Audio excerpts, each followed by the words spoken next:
ಈ ವ್ಯಕ್ತಿ ಉದ್ಯೋಗ ಸಂದರ್ಶನಕ್ಕಾಗಿ ಒಂದು ದೊಡ್ಡ ಕಂಪನಿಗೆ ಬಂದನು. ಆ ಹುದ್ದೆಯ ವಾರ್ಷಿಕ ಸಂಬಳ $10 ಲಕ್ಷ ಆಗಿತ್ತು. ಆದರೆ ಅವನ ಸ್ಥಿತಿಯನ್ನು ನೋಡಿ ಎಲ್ಲರೂ ಆಶ್ಚರ್ಯಪಟ್ಟರು. ಅವನ ಬಟ್ಟೆಗಳು ಕಳೆಯಾಗಿದ್ದವು, ಮುಖದ ಮೇಲೆ ಪೇಂಟ್ ಕಳೆಗಳಿದ್ದವು. ಕಂಪನಿಯ ಮಾಲೀಕ ಅವನನ್ನು ನೋಡಿ ಖುಷಿಯಾಗಲಿಲ್ಲ. ಆದರೆ ಆ ವ್ಯಕ್ತಿ ಯಾವುದೇ ಕಾರಣ ಹೇಳಲಿಲ್ಲ, ಸತ್ಯವನ್ನೇ ಹೇಳಿಬಿಟ್ಟನು. ಕಳೆದ ರಾತ್ರಿ ಟ್ರಾಫಿಕ್ ಚಾಲಾನ್ ಪಾವತಿಸದ ಕಾರಣ ಅವನನ್ನು ಬಂಧಿಸಲಾಗಿತ್ತು.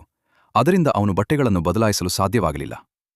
ಇದನ್ನು ಕೇಳಿ ಮಾಲೀಕ ಹಾಸ್ಯವಾಗಿ ಕೇಳಿದನು, ಒಬ್ಬ ವ್ಯಕ್ತಿ ಶರ್ಟ್ ಇಲ್ಲದೆ ಇಂಟರ್ವ್ಯೂಗೆ ಬಂದರೆ ನಾನು ಅವನಿಗೆ ಕೆಲಸ ಕೊಟ್ಟರೆ ನೀನು ಏನು ಯೋಚಿಸ್ತೀಯಾ?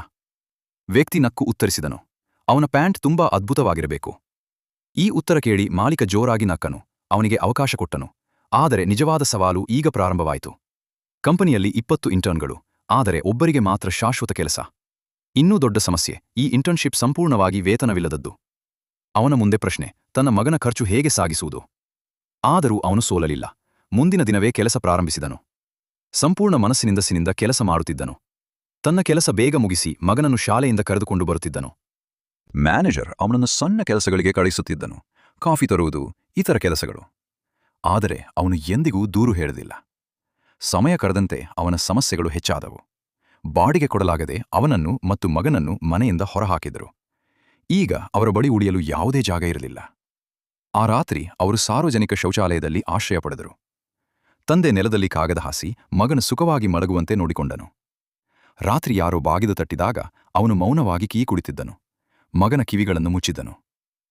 ಎಲ್ಲಾ ಸವಾಲುಗಳನ್ನು ಎದುರಿಸಿದ್ದ ಆ ವ್ಯಕ್ತಿ ಆ ರಾತ್ರಿ ಒಳಗಿಂದ ಮುರಿದು ಹೋಗಿದ್ದನು. ಆದರೂ ಅವನು ಸೋಲಲಿಲ್ಲ. ಹಗಲು ಕೆಲಸ, ರಾತ್ರಿ ಆಶ್ರಯಕ್ಕಾಗಿ ಸಾಲಿನಲ್ಲಿ ನಿಂತು ಮಗನು ಮಲಗಿದ ನಂತರ ಬೆಳಕಿನ ಕೆಳಗೆ ಕುಳಿತು ಓದುತ್ತಿದ್ದನು. ಹೊಸದನ್ನು ಕಲಿಯುತ್ತಿದ್ದನು. ಹಣಕ್ಕಾಗಿ ಅವನು ತನ್ನ ರಕ್ತವನ್ನೇ ಮಾರಲು ಶುರು ಮಾಡಿದನು. ಆ ಸ್ವಲ್ಪ ಹಣದಿಂದ ಜೀವನ ಸಾಗಿಸುತ್ತಿದ್ದನು. ಒಂದು ದಿನ ದೊಡ್ಡ ಕ್ಲೈಂಟ್ನು ಭೇಟಿಯಾಗುವ ಅವಕಾಶ ಸಿಕ್ಕಿತು. 20 ನಿಮಿಷಗಳಲ್ಲಿ ಬರಲು ಹೇಳಿದನು. ಅವನು ತಕ್ಷಣ ಹೊರಟನು. ಆದರೆ ಮಧ್ಯದಲ್ಲಿ ಮತ್ತೊಂದು ಕೆಲಸ ಸಿಕ್ಕಿತು. ತಲುಪುವಷ್ಟರಲ್ಲಿ ಕ್ಲೈಂಟ್ ಹೋಗಿಬಿಟ್ಟಿದ್ದನು. ಅವನು ನಿರಾಶನಾದರೂ ಆಶೆಯನ್ನು ಬಿಡಲಿಲ್ಲ. ವಾರಾಂತ್ಯದಲ್ಲಿ ಮಗನೊಂದಿಗೆ ಕ್ಲೈಂಟ್ ಮನೆಗೆ ಹೋಗಿ ಕ್ಷಮೆ ಕೇಳಿದನು. ಅವನ ಪರಿಶ್ರಮ ನೋಡಿ ಕ್ಲೈಂಟ್ ಪ್ರಭಾವಿತರಾದನು. ಹೊಸ ಕ್ಲೈಂಟ್ಗಳನ್ನು ಪರಿಚಯಿಸಿದನು.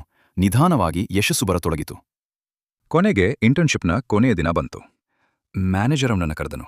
ಆತಂಕ ಕಡಿಮೆ ಮಾಡಲು ಅವನು ಹೇಳಿದನು, ಇಂದು ನಾನು ಶರ್ಟ್ ಧರಿಸಿದ್ದೇನೆ. ಮ್ಯಾನೇಜರ್ ನಕ್ಕು ಹೇಳಿದನು, ನಾಳೆಯೂ ಧರಿಸಿ ಬಾ, ನಿನ್ನ ಕೆಲಸ ಶುರುವಾಗುತ್ತಿದೆ. ಅವನು ಮೌನವಾಗಿಬಿಟ್ಟನು. ಅವನ ಕಣ್ಣಲ್ಲಿ ಸಂತೋಷದ ಕಣ್ಣೀರು ತುಂಬಿತು. ಅವನ ಪರಿಶ್ರಮ ಕೊನೆಗೂ ಯಶಸ್ವಿಯಾಯಿತು.